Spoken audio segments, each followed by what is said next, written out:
the chamber this week, we're talking about one of history's best and most important spies. Make a place people are dying to get to. Help decide how your character behaves, and we talk about a fantasy world beneath our own. Plus all kinds of wackiness, cause it's wacky. All this and more on Fandom Roulette.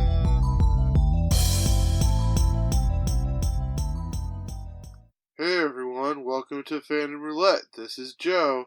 And I'm Cody. Hey Cody, how are you doing, bud? I'm doing pretty good. How are you? I'm doing alright. Did you have a nice Memorial Day weekend? I did. I played lots of video games. Played lots of video games? That's fun. Yeah, that was fun. How was your weekend? It was great. I went out into the world. I spent some time at my family's cabin down in southern Ohio, and we were kind of away from technology for a couple of days, and I was reading books and just walking around outside. We went over to a state park and hung out on the beach. It was a really chill weekend. It was a very good Memorial Day weekend, I think. So nice. Have you been up to any nerdy things as of late? Of course I have been. One of them I'm going to talk about in the video game section. Yeah, you know me. Uh-huh. Yep, I beat you to it. I also have another one that we'll save for the grab bag section. Ooh. And then I've weirdly gotten back into Destiny 2. As much as I don't like the concept of the game, I don't know. There's something that piqued my interest, and I played a lot of it over the weekend. I think it's these kind of those. They have weird special events that only go on for a week, and then it doesn't show up for a really long time. And I was just interesting.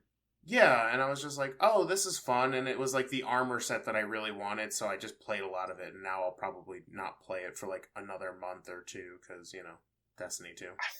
I feel I don't know, from what you've been telling me, from what you told me about that game, I feel it's one of those games where it's you play it for a while, and then you just put it down for a little bit, because, I don't know about you, but just doing a rote thing over and over gets incredibly boring to me.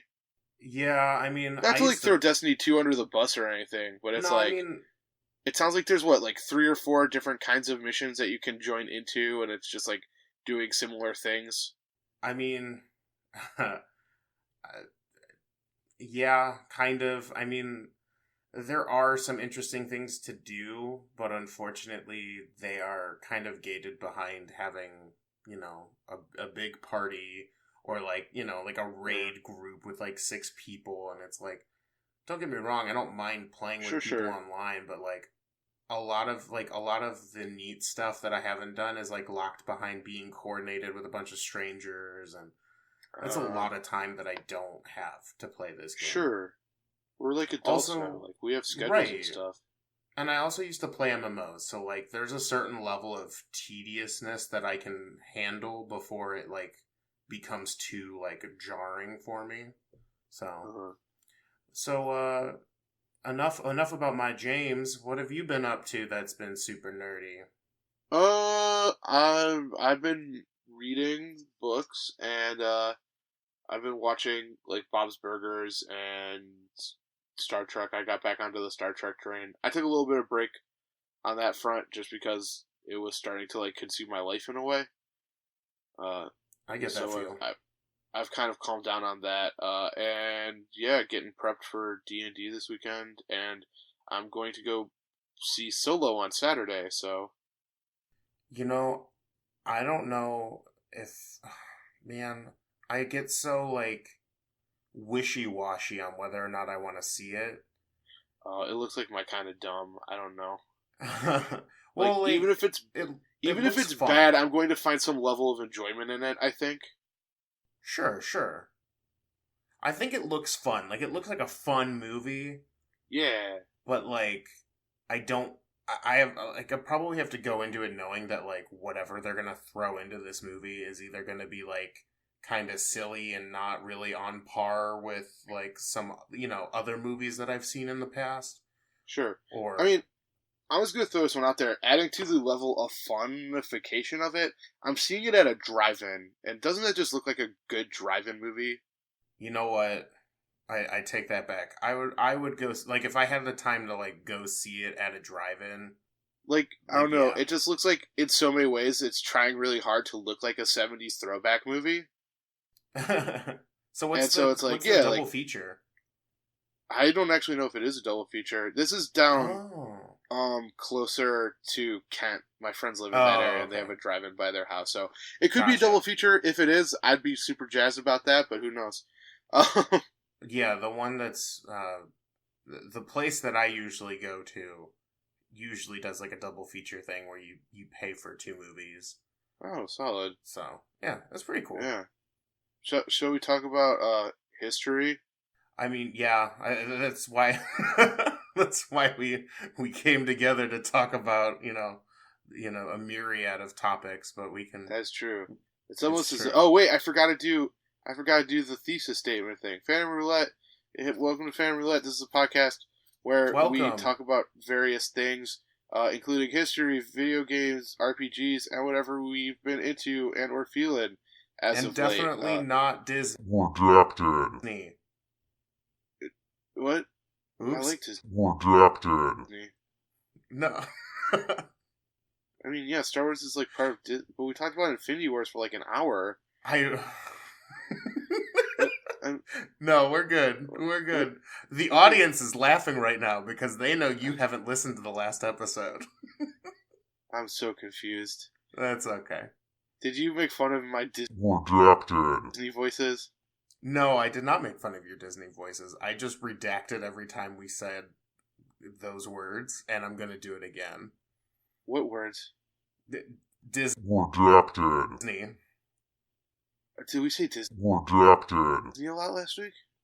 We only said it a couple times, but it was a funny goof, and I'm now I'm gonna confused. have to do it again. All right. Well, hey, this is a grave you dug for yourself, my friend. It Um. is. It is. So tell me Uh. about So. this spy. What? Who's that? Creek. Da da da. Da da da da bum bum bum bum bum bum da da da da da. Hi there, Joe. Oh, hey, what's up? Oh no. I'm a spy. Give me a martini, please. Well, sure. What regionality is that accent? It was British, but maybe it's a little Australian as well. Cause you're not very good at them accents, are you, Gov? Oh yeah. I see what you're doing. You're like a James Bond type. Yeah, I'm a James Bond type. Uh, so yeah, funny thing about it, James Bond type. Yeah, where is it, Joe? I heard you say spies, and I was very excited for you to talk about spies. Yeah, well, this spy is a little bit different. What do you mean? Well, it's actually a really interesting story about a female spy during the American Civil War. Record scratch, screech. Uh, This whole oh, thing is killing me. it's a yeah. I know. You were probably really excited about like drinking your martinis and driving your fast sports cars and stuff. Actually, I'm going to be honest with you. I'm actually really excited about a spy in the Civil War. That sounds fucking dope. Yeah. So, it's her name is Elizabeth Van Lew. And so Elizabeth Van Lew was a an abolitionist who was born in Richmond, Virginia, to John Van Lew and Eliza Baker. And Elizabeth's father was in Richmond, came to Richmond in about 1806, and within 20 years he had built a pretty popular hardware business and was also a slave owner, which wasn't great. And so her family decided that she would have the best education if she went to a boarding school. So she attended a Quaker school in Philadelphia, where her grandfather Hilary Baker was a mayor historically in the past. But at this Quaker school, she was taught all about being an abolitionist. And so when her father died in 1843, her mother and her freed her father's slaves, and she basically was this rather outspoken slave or abolitionist fighting against slavery. And one of the things that she would do is her brother would go to the slave market, and if they ever saw a family that was about to be split up, they would actually purchase the family, take them home, and then immediately free them. So this is a Southerner living in basically the heart of the Confederate capital who was this outspoken abolitionist. And after the war began, she started basically her own spy network out of Richmond, Virginia.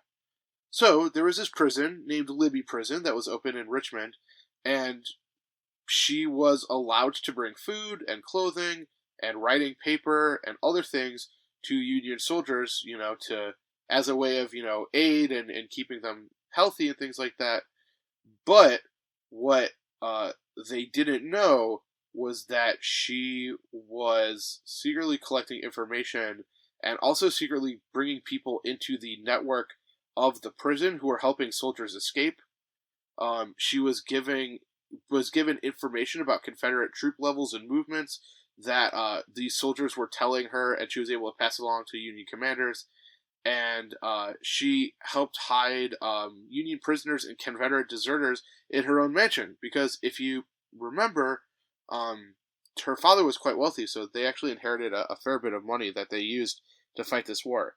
And I think one of the most crazy things about it is that she had this nickname from some of the soldiers in the area, which was Crazy Bet, because there's this woman who's just coming up and helping these Union soldiers, and she was never they never really checked in on what she was doing or things like that. So she was walking in with supplies and walking out with lots of information that was being used to help aid these Union troops to eventually win the war. And so she operated a spy ring called the Richmond Underground, which eventually included clerks in the War and Naval Department of the Confederacy, and they got a mayoral candidate for Richmond.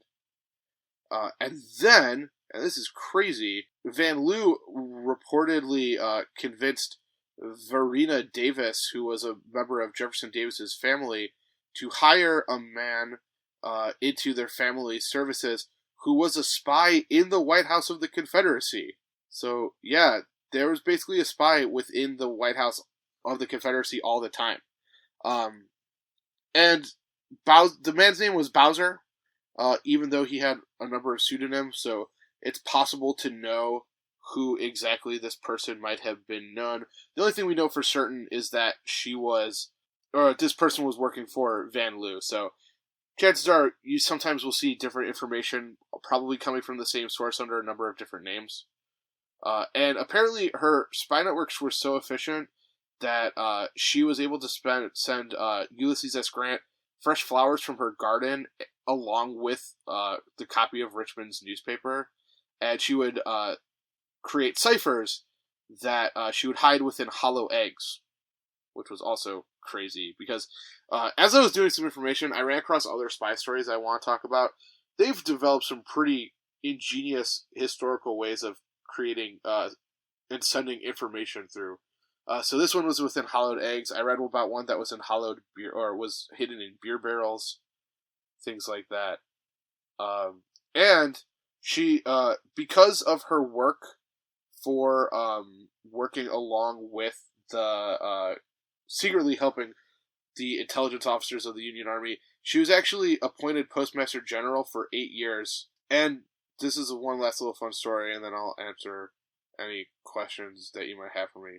So, in 1864, and then General H. Sharp, who was an intelligence officer for the Army of the Potomac, credited her with, and I'm going to quote here directly, the greatest portion of our intelligence in 1864 to 1865. So she was a fairly crucial person for getting information to the Union troops that probably helped turn the tide of the war even more so than it was already going. And one last thing, she almost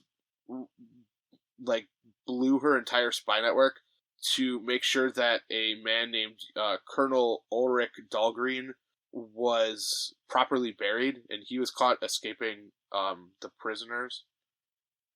Oh wait, yeah. So he died trying to save Union prisoners, and pretty much everyone started like questioning her loyalty because she was fighting so adamantly for burying this man. But I'm sure she was able to convince through like decency. And during the siege of Petersburg, Virginia, she assisted civilians on both sides, mainly because first and foremost she was trying to protect civilians, and then she was helping the North win the Civil War. So yeah, her legacy is pretty profound. Most everyone starts talking, like everyone eventually figured out how important she was to the Union efforts, and she was buried vertically facing the north, or so it's thought. Even though in well into the 20th century, many Southerners regard her as a traitor because she was living in Richmond and helping the Union in such a way.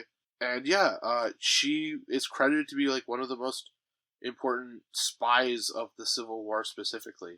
Uh, and I think one of the craziest things about it is just her giving her information was her under the guise of just being a good person and everyone just kind of leaving her alone, and then her just walking up and asking very point blank questions about troop movements and things like that. So yeah, any questions about this spy? Oh yeah, I have a question.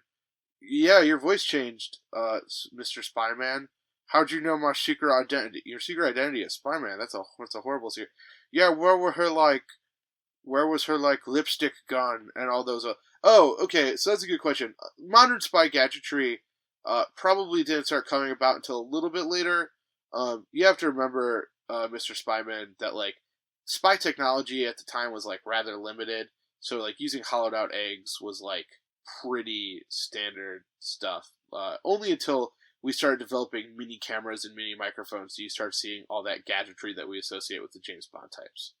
And now, Cody, do you have any questions? I'm gonna be honest with you. When I said we were gonna like make some big changes, I didn't know that we were gonna just try to phase me out of the whole history section like altogether. What? No, that was. I didn't I get just the was memo like, on that. wouldn't it be wacky?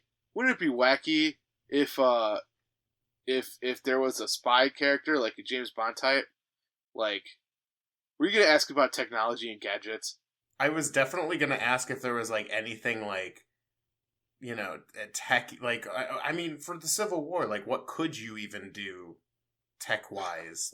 So like you said, actually, like there were ciphers in like in hollowed out eggs. Like what other like neat little tricks besides just kind of blending in did this amazing. By the way, this story is amazing. I know, right? It's I so feel like good. It's a little hidden gem. But yeah, I mean, so obviously, like ciphers were like the big thing in spycraft for a very, very long time. This is even going back as far as like ancient times. You have famous ancient ciphers and things like that. Other things, obviously you'd have like informal networks of information with people in the cabinet of the Confederacy. Like, who knows what they were able to accomplish just like under the guise of working for the Confederacy? Like, were they able to turn troops away, or were they able to convince armies and other people that like certain threats weren't as intense as originally thought, or trying to convince people that other threats were greater than they originally were, things like that. No, you ask like what kind of technology. There's really some interesting things about the Civil War. There are historians out there who call it like one of the first technologically advanced wars. So Lincoln was kind of for his time, a technocrat. He absolutely loved technology. The North he laid so many railroad tracks for quick information. He laid telegraph lines. Apparently, it was reported that he would spend a lot of time sitting amongst the people receiving telegraphs and just like trying desperately to read them with the troops. He was also credited for he would have like kind of hot air balloons that would be used to kind of observe troop movements and things like that. And obviously, that's rather conspicuous. And the South had similar things. It's just that Lincoln really doubled down on these new technologies because he felt that they were going to be really important in the overall war effort. Right, So with and the also he had to worry about the vampires. yeah, he doesn't worry about the vampires. That's a very good point, Cody. Yeah, yeah. And I know a thing yeah, or two about history. Mm-hmm. And then and then here's the other thing, and this is a lot of people don't know this aspect. When Danny Day Lewis, he looked exactly like Daniel Day Lewis. Is the thing. There was a joke there that went off the rails, so I don't understand. I don't even remember what the original joke was, if I'm being completely honest with you. Are you talking about this one that we're in right now? Well, I mean, life is a joke, Cody. And all the men and women. But yeah, I feel like there's, maybe I'm incorrect on this one, but I feel like a few years ago, maybe even longer, I feel like there was this idea that spies in general were kind of like a more contemporary thing. But we have evidence of spycraft going as far back as Sun Tzu and things like that. That checks logically. I mean, people are always going to want information. Information is power in most cases. So it only makes sense to have somebody on the inside. Yeah, and I feel like where there were at points theories where there were spies were considered very like uncouth or unsportsmanlike, I suppose. Which, like, sure, there's still people out there who think like that, but I just thought this was a really kind of interesting story, just because it's such a simple system and yet it's so effective, right? Right. Just the fact that she was referred to as Crazy Bet because no one could quite understand why this person was being so nice to these Union soldiers. Something as simple as that. But yeah. That's fucking dope, man. That was, like, that whole thing, like, I'm sitting here and I'm just like, dude, that's fucking awesome. Like shit, man. Oh, apparently she had also feigned lunacy at one point. Nice. I mean, that's a good cover. Yeah. Very cool. But there are other people who argue that there was just this concept of Victorian charity that females were supposed to exhibit, and so that could have protected her as well. Chances are she probably did a little bit of both, but yeah. So very yeah, that's cool, history. Cool. Get out of here, spy. That kicked him out. Oh, drat. Yeah. I didn't finish my martini. Oh, snap. You ordered your martinis wrong, James Bond. Oh, no. Why does he do that? Is it like, so he, like, isn't the idea that so he doesn't get poisoned by the bartender? Because, like, that's is that what it is? Yeah, like, I think he does it wrong on purpose so he can basically watch them. Even though in the movies, I don't think he ever does. But well, and I think it just kind of goes along with the fact that it's such a cool sounding line. That's true. A lot of it is just for like, trying to make that whole spy game super cool. Yeah. I think a lot of people just don't seem to like realize the concept of like when you order something in that specific of a way, you're ordering it in such a way that it's because you're ordering it wrong. Yeah. It's like you don't order like hamburger with tomatoes. You order it like hamburger without tomatoes, I mean, I order my hamburgers with just the meat. Just the meat. Yeah, I go, can I have a hamburger, but can you remove the bun and the lettuce and the onions and all the other toppings? You could just get a steak, right? Oops. I want that cheap steak dough. Hey guys, what's going on over here? Oh god, hey, who Terry. is this dude? It's Terry. Is that... No, I couldn't recognize him from that. I sound different this week because Joe forgot the character voice from last week. Terry, how are you doing? I haven't seen you in a while. I mean, it's been like a week. That's a while in internet times. That's fair, Terry. Apologize. Oh, I'm sorry, Cody. He just hung his head in shame, so... Oh, well, I mean, I didn't mean to go that far. Jeez. No, it's cool. I'll forgive you, Cody. I apologize. That was rude of me. So anyway, Cody, what's the video game this week? So As this if I didn't week, know when I wrote up that little introduction section that teased it just so well. So this game is in alpha, which is actually the true definition of alpha. It's not your like, this is the beta, but the game's already done kind of nonsense. Like, this is a not feature complete game. This game comes out in August of Okay, 2018. I might have And asked you this before, and if you yeah, explain it to me, you can just send me to the episode where we discuss it. But why is alpha less prepared than beta? uh, I mean, I th- so I think the initial concept is that like the alpha stage is like your first stage. Okay. So I think it's trying to be numerical about it, like in the Oh, alphabet. So like alpha is fair like the enough. first stage and then beta.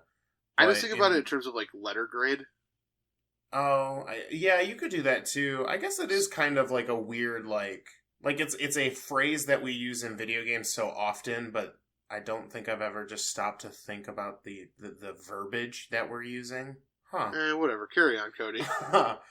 So this game is an alpha, and it is a it is a goofy cemetery management sim, I guess. Ooh, like And Roller it's Coaster done in this Tycoon, like like Roller Coaster Tycoon. kind of, yeah, Roller Coaster Tycoon, uh, the other Tycoon games. Another one that I've heard it compared to a lot is like Harvest Moon and Stardew Valley franchise, or well, Uh-huh. the Harvest Moon franchise, and then Stardew Valley.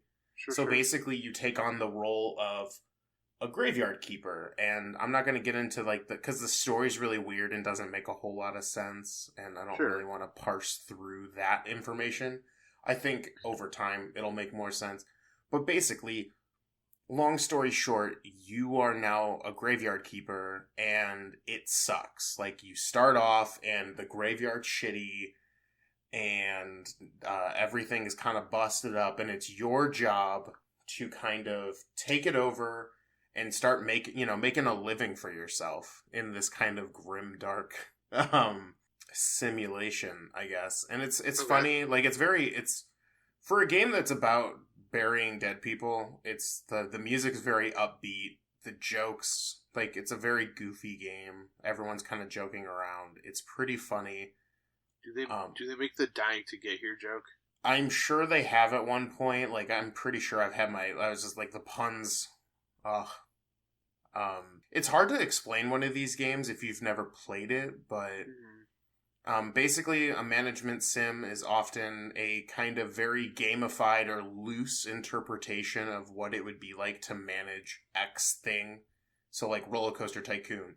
If you were just managing a theme park, that's the kind of stuff you'd have to deal with. But this game lets you like kind of walk around, and like it's very energy based. Like everything you do costs energy. If you're cutting down trees to make wood, if you're picking at rocks to get better rocks so that you can carve better gravestones, everything costs energy, and it's a very like you have to spend your energy as efficiently as you can. And then the way you make money is it's usually every day, although I can't really confirm this. A cart will show up and bring you a dead body, and it's your responsibility to basically bury it and put like a gravestone on it, and then you'll get a little deed of completion, which will give you money. Okay. And then you can use that money to buy certain tools and certain resources needed to kind of expand yourself. So, Sure. like, one of the things I've noticed is like, I can start making glass, but I don't know what to use glass for, so I've just been kind of selling the glass. Another thing is one of the quests that, like, they give you, like, kind of, like, introductory quests to kind of ease you into the simulation, because there's a lot. Like, once I took a step back and, like, as I was kind of jotting down notes to talk about this game, I realized that, like, in the course of, like, I think I played this game for, like, 8-ish hours over the weekend because I didn't want to like burn myself out before the game came out. I realized that I had done a whole lot of shit, but it didn't feel very complicated. Uh-huh.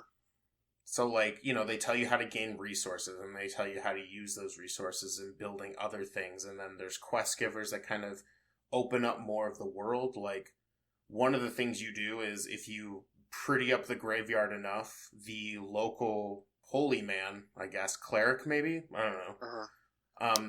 He gives you keys to the church, and you can start performing sermons and things like that, which also give you money, I think. Sure. And so then there's like people in town. Like there's broken down bridges that can use materials, and then if you fix those bridges, they give you access to different materials. There's like a guy in like my basement, which is like this really weird, intricate cave system that connects basically everything, like the cemetery and the morgue and my house together, and I can use resources to kind of build that up, which is really crazy, and it's a lot of resources and it's a lot of time, but yeah, if you're, like I said, it's surprisingly lighthearted for being a game about burying dead bodies.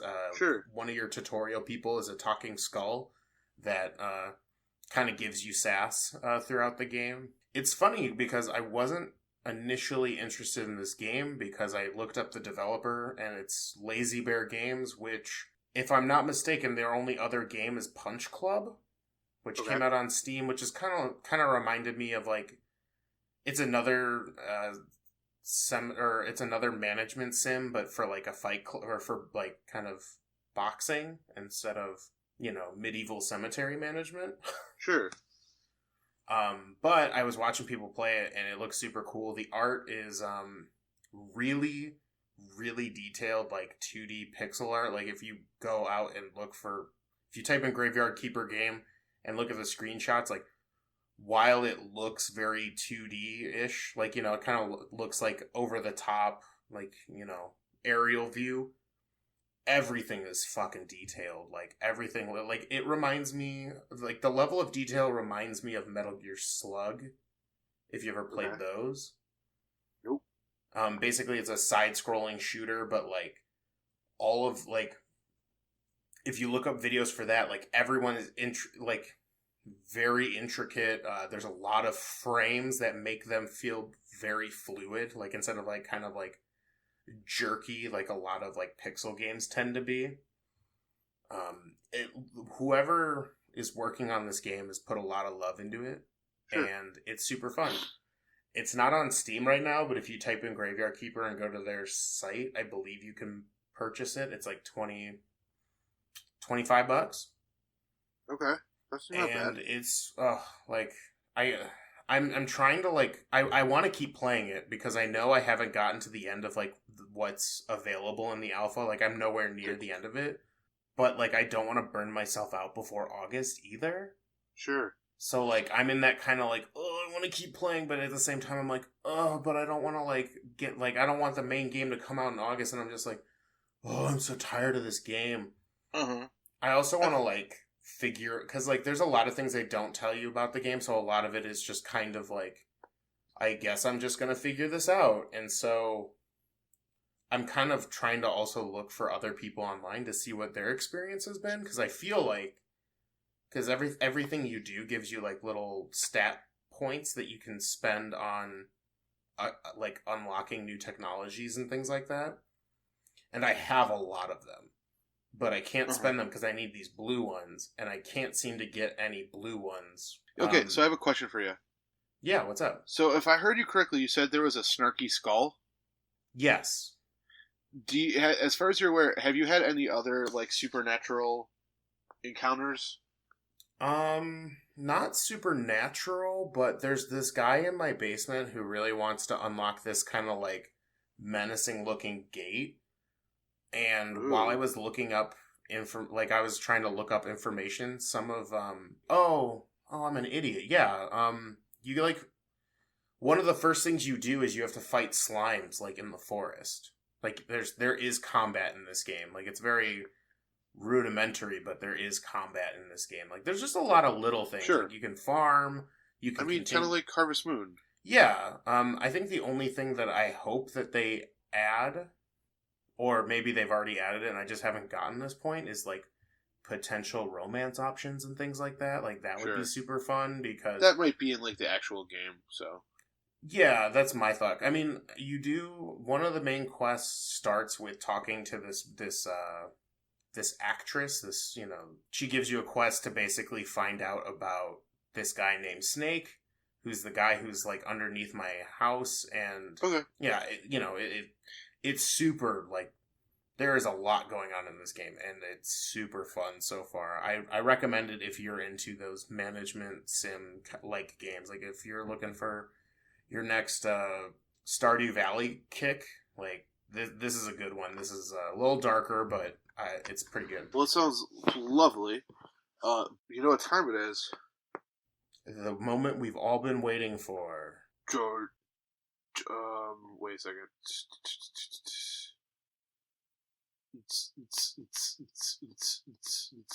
middle section. It's middle section. It's middle section. Middle section. Middle section. Middle section. Alright, it's middle section time. Hey everyone, welcome to the middle section. Welcome sorry to the for club. that there that you just heard. So now we're going to tell you about the ways that you can get in contact with us and become part of the show. Yeah, so a lot of the things that we do and a lot of kind of the things we talk about are impacted by, honestly, a lot of word of mouth things, like people, talking to us and stuff like that. But if you want in, if you're like, shit, I want them to talk about a thing that I really enjoy, you can get at us at a few different locations. If you want to get at us at Twitter, you can do that at fandomr_podcast. That is where Joe is. That's where he lurks. And if you want to send us Jesus, I can talk today. If you want to send us like a private email, something that necessarily won't show up on Twitter, you can email us at fanroulettepodcast@gmail.com. And on that second note, on our website, which I'll get to in a second, at the very bottom, there's a contact sheet, which you can fill out questions as well, and that sends to our email as well. We've had several people use that. And then finally, last but certainly not least, our website. If you're looking for information about us and or podcast episodes, you can get at us at www.fandomroulette.com. Hooray! We're also on SoundCloud and the iTunes, so give us the rates and the likes and the subs, Rate, and subscribe, all the good things, downloads, all those words that you hear other people on podcasts tell you to do. All right, right? Thank you guys. Middle section. Wow, the ending of that was either really quick or you fell over and your microphone got pulled out. Techno music tends to have like kind of non-endings, right? You know what? I think you're right. I'm not like a techno music connoisseur. Neither am I. Like I know Sandstorm. That's about it. we were children during that age. That was like the first meme. Was it? It was a very early meme. Damn, I'm feeling things. I mean, there are people who, if people want to get pedantic, I'm sure they'll get pedantic. Sure. I remember it being a very early meme. Let's just go with that. All right. Hey, what do you have a garbage kid here ready for us? I do have a garbage kid. Are we doing an intro for that, or have you given up on that? Yeah, I don't know. The vampire thing just wasn't working for me. Like, I don't know, man. All right, let me do an intro here. One can only make so many bits, Cody. It's true. So here, I'll make my bit. This is the garbage kid section, and you're probably thinking to yourself, wait, I thought I was listening to a podcast about nerd shit, now they're talking about garbage? Well, hold on. I ain't done yet. Garbage Kid is where Joe and I take turns weekly making characters for your role-playing games, for your writing pieces, anything and everything that you could use these people. We create them for you, the audience. Yeah. Cody, how do you make these kids? I'm about to tell you that. Okay. Did I step on your bit? No, not yet. Okay. But you're about to, I know it. No. So, you're probably thinking to yourself, Joe, how did he make this stuff? And I'm going to tell you. I found this little book, this secret, dark little book that I like to keep in my pocket for special occasions. I've and seen it's that book. called. It's a big book, Cody. Do you have big pockets? I do have big pockets, pockets that take up my whole leg, and it's called Xanathar's Guide to Everything. Yes, everything. See, I wasn't Boom. even gonna attempt it this time. I was just gonna let Yeah, you I go for did it. it. Oh, Yeah. that's a huge spike on the audio. So yeah, Xanathar's Guide to Everything is a super cool, fun book that has lots of really interesting things, including like multiple new subclasses for all of the main player classes. It has cool encounter tables. It explains some of the mechanics of some of the weirder things. I think there are some new spells in there, right? Yeah, there's some new spells. Basically, if you are a fan of Dungeons and Dragons 5th edition and you do not have this book, I recommend you pick it up because I'm sure if you have Amazon Prime, it's on sale because I feel like everything on Amazon Prime is always on sale for some reason. It's like buying something full price at Kohl's. Like, it happens, but it just feels wrong. I know, right? So anyways, I made the character this week and I put extra love into the cauldron this time around. And some of you might remember this name. The character this week is Gunnar Firelance. Whoa. They are an elf paladin. Gender? Nah, whatever. It's yours to decide. Maybe they don't have one. Honestly, I think from henceforth, we should just stop assigning genders to the garbage kids. That makes sense, yeah. All of the names could very easily, because they're all so ridiculous, they could just very easily be like one or the other, or somewhere in between, you know? Yeah, and if for whatever reason we goof and forget this moment, because like Joe said, we're like a bunch of goldfish when we do this podcast. Heck yeah. Once the mic comes off, we just go back into comatose until the next week, and we've forgotten everything. God, if that was the case, I would not have a job right. Wait, go on. But yeah, if you're thinking, I think Gunnar Firelance should be a dude, then you know what? It's on you. But if you want him to be, whatever you want, go ahead. These are your characters. Use them how you need them. That's a bit that probably nobody recognizes. So, anyways, moving on. Gunnar knew who their parents were and was born at home. Gunnar has 3 siblings and is the youngest of the Firelance family. Gunnar and his kin were raised by a single father because their mother was executed for smuggling contraband. Oh, snap. That's not good. It is pretty fucked up. Gunnar lived a modest life in a small house and was haunted by his childhood. Sure. Yeah. That makes sense. Yeah.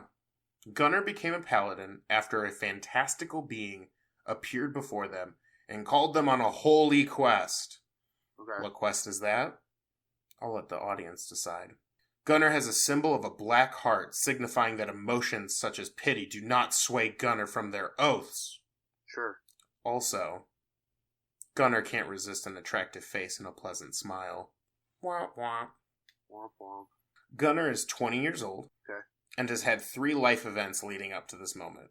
Whoa, that's a lot of life events. That's a lot, but Gunnar would meet another adventurer, who you all may know as Melody Killer Shadow, and be friends for a time. Oh. Gunnar would do something unforgivable in the eyes of Melody, and they would no longer be friends. Very short-lived friendship. That's sad. Finally, Gunnar would gain a bit of good fortune and saved a commoner who now owes them a life debt. Oh, goodness. And my friends, that is Gunnar Firelance, your resident elf paladin. I added some more stuff because I always forget that there's always a little section for the classes, which is a really neat part about Xanathar's Guide. There's a little area that has more rollable tables for, like, more things that your class has assigned to it. Uh-huh. So, like, one of them is, like, your symbol. So, like, the symbol that defines you. And then another one is your temptation, which I believe is such a cool thing for the paladin. And they're all different per class. Like, they pertain to whatever, fits that class. So it's not every class has, like, a temptation and things like that. Sure. So, yeah, that was the Garbage Kid section. How'd you like that one? I loved it. He had a rough life, though. A little bit. Especially for only being about 20 years old. Yeah, for sure. Well, I mean, It's a pseudo medieval fantasy world, so it's not all super fun in games. It's So, Cody, do we my have a question? Because we always seem to have yeah. questions for the D&D section. This actually was a spawn from a question. Okay. So the initial question was, and I'm shorthanding this and Sure. paraphrasing. So thanks, John, for the question that sparked our conversation. Thanks, Sean. He was looking at the gods and was Okay. wondering what our favorite gods were based on the alignment system. To which I immediately in my head thought, well, I don't take stock in the D&D gods, so that was kind of a hard question to ask. However, it got me to thinking about alignment, and I Yeah. want to talk about alignment today. Oh, yeah. Solid. Yeah, yeah, yeah. So, I feel like alignment is one of those, like, weird things. And if you want to disagree with me or back me up with this, I feel like it's become a very memeified thing. Yeah, I Uh, think it's definitely changed since its initial beginnings. sure. So yeah, it's become a very memeified thing where it's like you can find character alignment charts from like your favorite, TV or video game or movie or things like that. And I think like one of the best ones slash funniest ones is there's one where all of the different alignments are different panels from Batman comics. Yeah, I To remember you show that showing like me that. depending on who's writing Batman, Batman can be any of the alignments. I feel, and I definitely want to touch base on this idea, but I do feel like there are a ton of characters. The longer those characters have been in, like, written or what have Existed. you, the more often you can find them in all of the different alignments. Oh, of course, because I mean, at the very least, like with something like comic books, because comic books are so incredibly pulpy, you can have like what ifs where it's like, what if Batman was became Ra's al Ghul, you know, Sure, I'm things like not that, a and then that would make him very, lawful evil. yeah, What if yeah, what if Batman didn't become Batman, things like that. But so yeah, yeah, in its simplest idea, alignment is like a kind of four quadrant grid, kind of like a political alignment chart, if you will, where sure, your one axis is good and evil. So let's just, for the sake of argument, make that our horizontal axis. So on the one side you have good, and then on the far side you have evil, and then at the top side you have lawful, and at the bottom side you have chaotic. And so a sort of basic breakdown of this is it's a way for hopefully it's a way to kind of think about your character or help inform decisions that your character might make. Would you agree with yeah, that? yeah, yeah. Uh, I think initially, yes, because the alignment grid went through, I believe it went through several phases. I think sure. the first initial alignment grid was literally just good and evil, Yep. and then later they added like law and chaos because there I think people were starting to realize that it's very hard to just chalk everything up to good, evil, and then everything in between. Yep. It's it, So it is quite difficult, and I think that this is something that can be either very daunting to a new player, or very confining to a long-term player. But sure, more or less, when you start off your character, you're going to start off with an alignment, and then you kind of move about that alignment. I would argue, and so I'm just going to do a basic rundown. According to the D&D book, there are 9 basic alignments.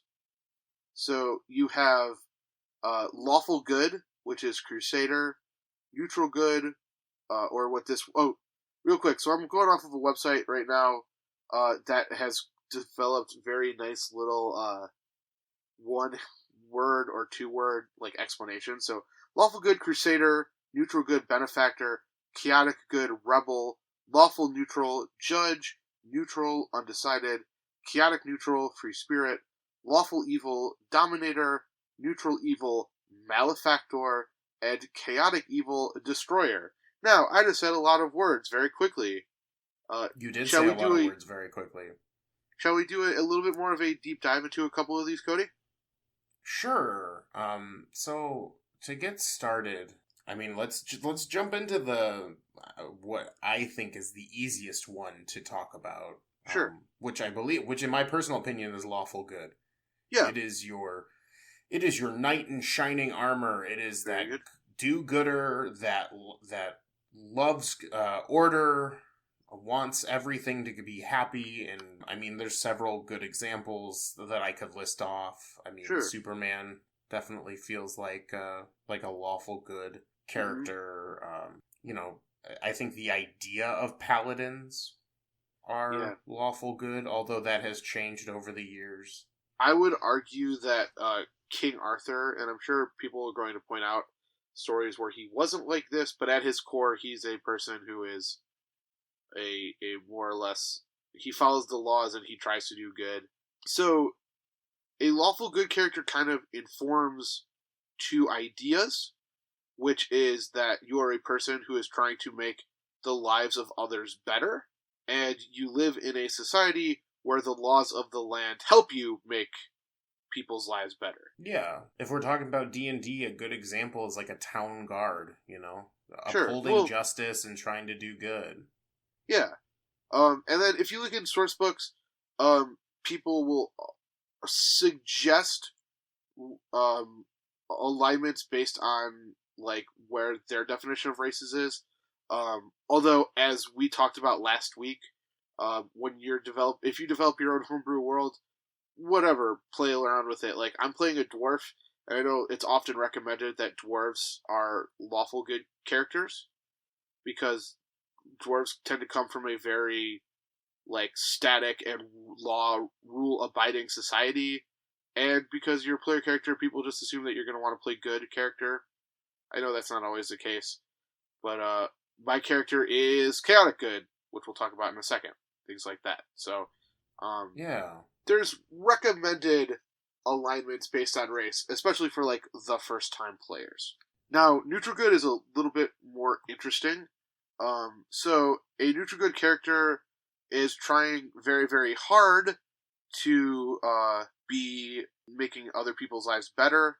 However, you don't have to necessarily worry about following the law exactly to the letter. So you might. Well, no, that's more chaotic good, isn't it? Well, and this is one of my gripes about the the alignment grid is it's very hard to put into terms like good and evil is very basic. It's very like you can look at a situation, you can tell what's good, what's evil, and what's just kind of in between.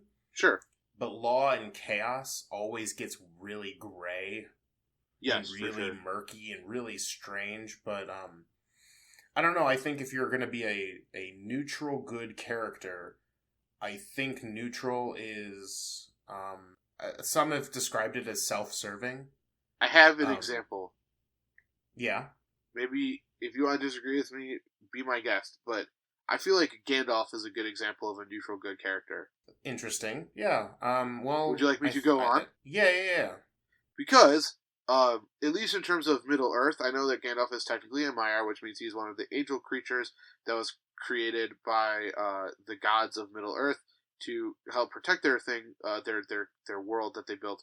But Gandalf is always trying to make Middle Earth a better place. He's trying to keep it safe from the evils of the world and the tyranny of Sauron and things like that.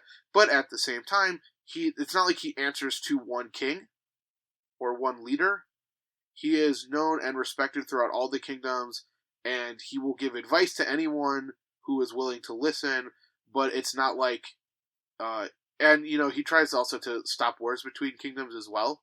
So he will give counsel to two kingdoms that have hated each other, but no one's holding it against him. Does that make sense? Yeah, no, that totally makes sense. Another one I just thought of, I feel like a lot of vigilante heroes, like most of your superheroes that don't work within the confines of the law are technically neutral good, as long as they're trying to do good, but in most cases, you should go to school to become a cop so that you can work at the police force and do about it that way. Most vigilante heroes are like, nah, fuck that. I ain't gonna do that. I'm gonna do my own thing. Yeah, I'm gonna wear a hood and like, I think individualism is a good representation of neutral. Sure. In some factions. So yeah, like Spider-Man. Or yeah, he's a good example just because he's trying to do good, but he doesn't always work within the law. Yeah, so, or at the very least, just the mere fact that he is a vigilante means that he is not working within the parameters of the law.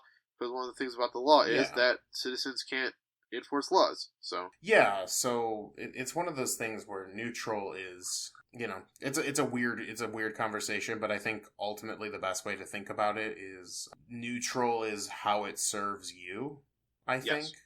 And sometimes you're willing to bend those laws if they don't serve you, but if those laws tend to favor you, or like rather rules, like if order favors you, like if there's a good thing about order that helps you, then you'll lean that way.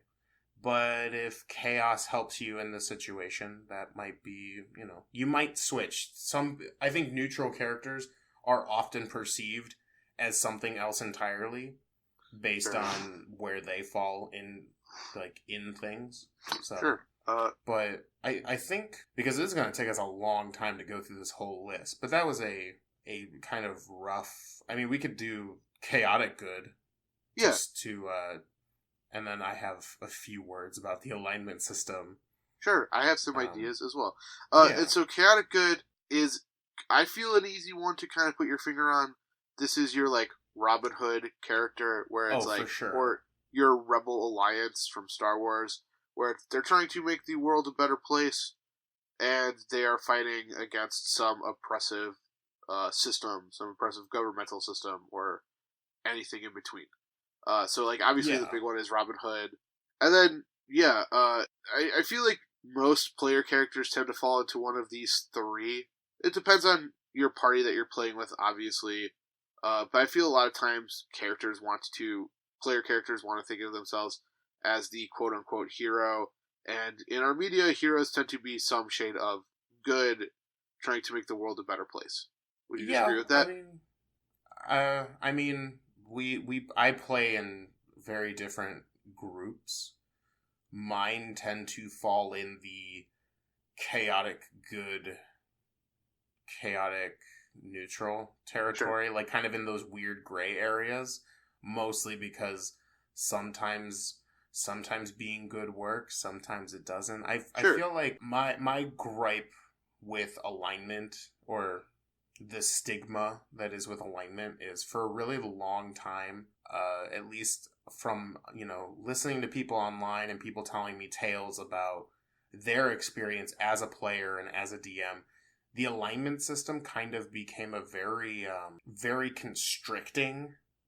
It gave combative DMs an excuse to tell you what to do. Like, people might be like, "Oh, well, your character wouldn't do that. He's lawful good." And to me, that's kind of a very, like, combative way to tell a character don't do that. Yeah. And first of all, and this comes straight from me, if you're playing a game and your DM tells you you can't do that because your character wouldn't do that, your DM doesn't fucking know your character like you do, so the DM can go fuck off. Personally, I would agree with that. So I feel like there's a lot of stigma with alignment because, one, it gets a little gray, gets a little weird in those, like, middle areas, and then there's combative DMs. There's also players who kind of use the alignment system as a tool to kind of be an asshole. I would agree with that as well. I think, the term chaotic stupid or chaotic asshole, like, comes to mind. Like, characters who are just like, oh, I'm going to pick my friend's pocket for all of his money because that's what my character would do. And that's when you, like, zing pow. And, oh boy, how old are you? Oh, you're 30. Okay. I understand now. So the way I run alignment, Take that, 30-year-olds. yes, very specifically everyone who is 30. Yeah.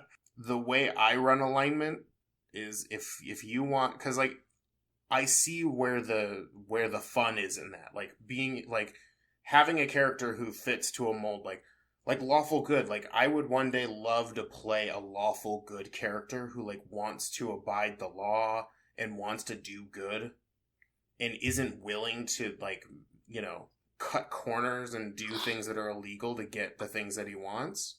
Hmm. However, I understand that games change, and sometimes, or oftentimes that I'm noticing, is that sometimes the alignment ebbs and flows. You might Sure. not always be the lawful good person. You might shift into, you know, lawful neutral. Maybe you get too caught up in order that you start realizing that, you know, like, oh, I did this thing, but now I'm kind of oppressing people's freedoms, kind of a situation. And Sure. maybe you dip even further down and go into the lawful evil and you start looking at the laws as like, how can I fuck somebody over, kind of a situation. Like, there are some neat things you can do with the alignment system over the course of a campaign.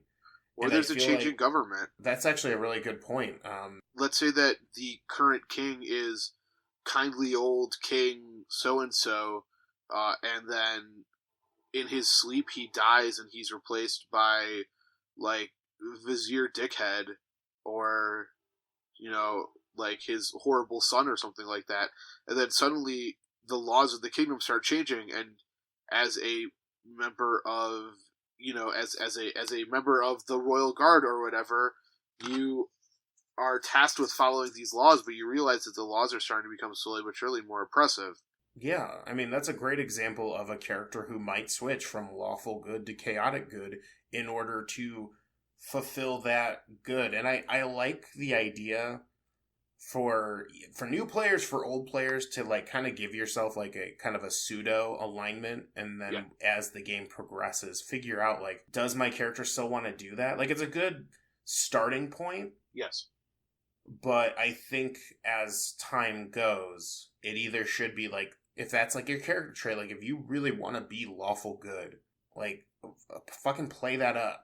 Mm-hmm. Or if you want, I often like to start somewhere and just let the game take me places and figure out like, well, who are my party members? What are the things that we're doing, and what are the things that I'm allowing this character to get into? I think alignment can be fun. However, I know there's a stigma around it that has kind of gotten a little crazy. Yeah.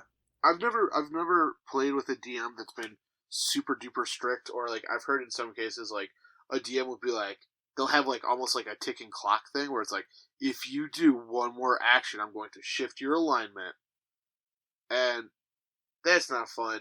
I agree with you that it's good to have a starting off point and just kind of watching it ebb and flow, especially too because it's like very rarely is I okay. I like to think of role playing games in general as an infinite choice video game system, right? That's pretty fair.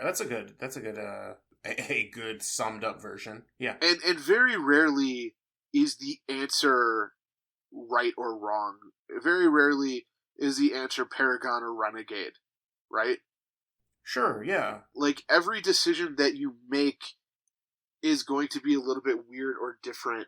And one of the cool things about it is there are literally infinite ways that you can approach a situation. And sometimes it's running in with your ex going crazy, and sometimes it's going in and talking, and sometimes it's sneaking in and stabbing a person in the back, and all of these different things. And as we've said time and time again, you're also playing with anywhere from 2 to 5 more people, 1 to 5 more people. I would never want to play in a 2-man party, but hey, it could happen, at least long term. But you have to make sure that everyone is more or less on the same page and things like that. And I think alignment is super fun and super interesting to read about, but very rarely are your characters going to stay what they started off as. That's just not interesting storytelling. Again, it's one of those things where I feel like it was often used as Punishment? it was like a noose tightening around your neck. Yeah. Like, oh, you're supposed to be this. I'm going to shift your alignment. I think at least for budding DMs or even just DMs looking, for a different way, I often do reputation instead of worrying about their alignment. So like That's smart. in my games with my current with your group, there are people who have certain opinions about your group.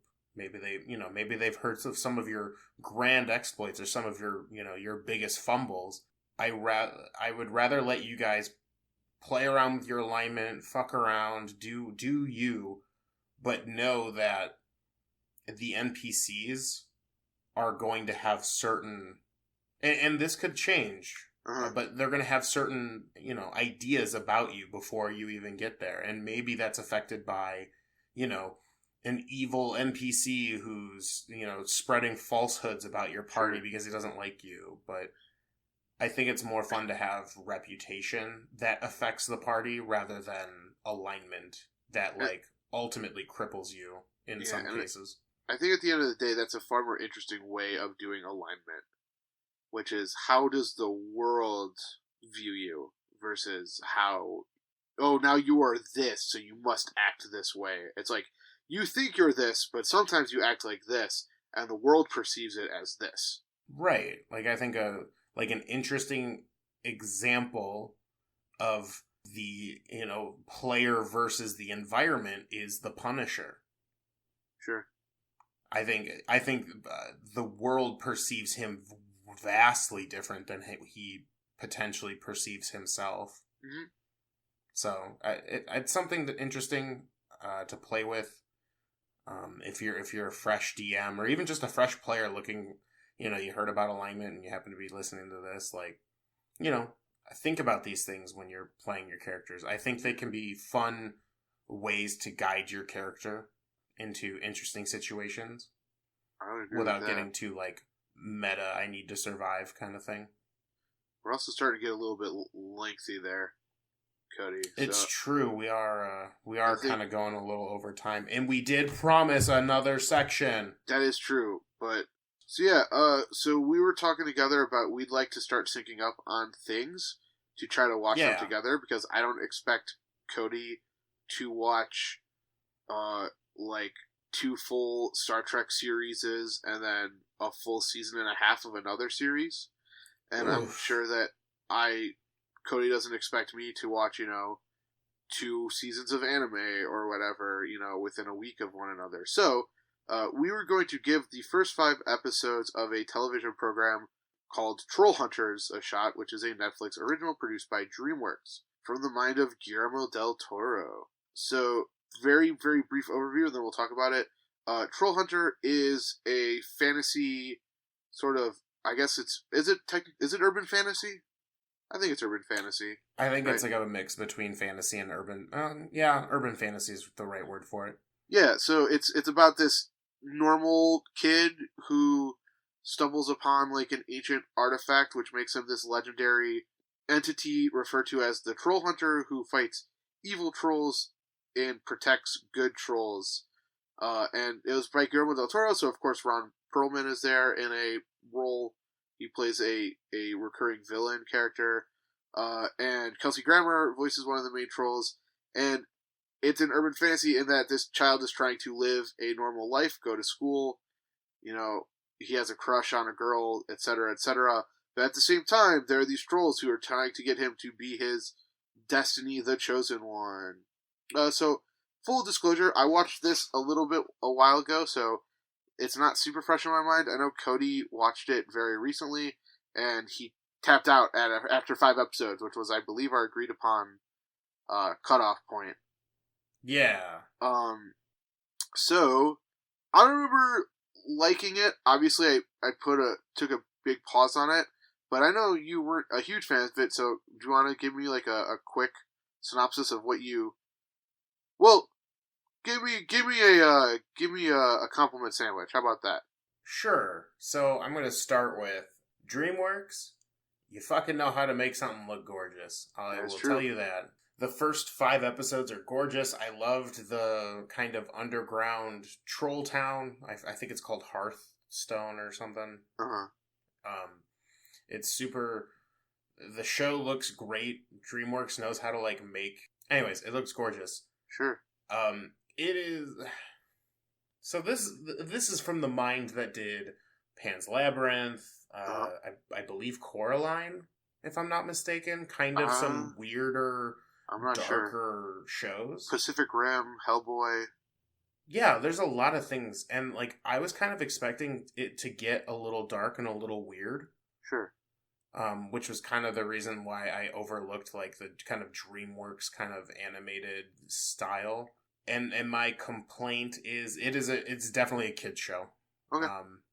They do they do all of the classics, like from when I was a kid. Like they do the, oh no, there's a troll in the house, we gotta hide him in the bathroom so that mom doesn't find out, and like, oh, I wanna escape my destiny, but of course the amulet has like an nope, you can't leave your destiny.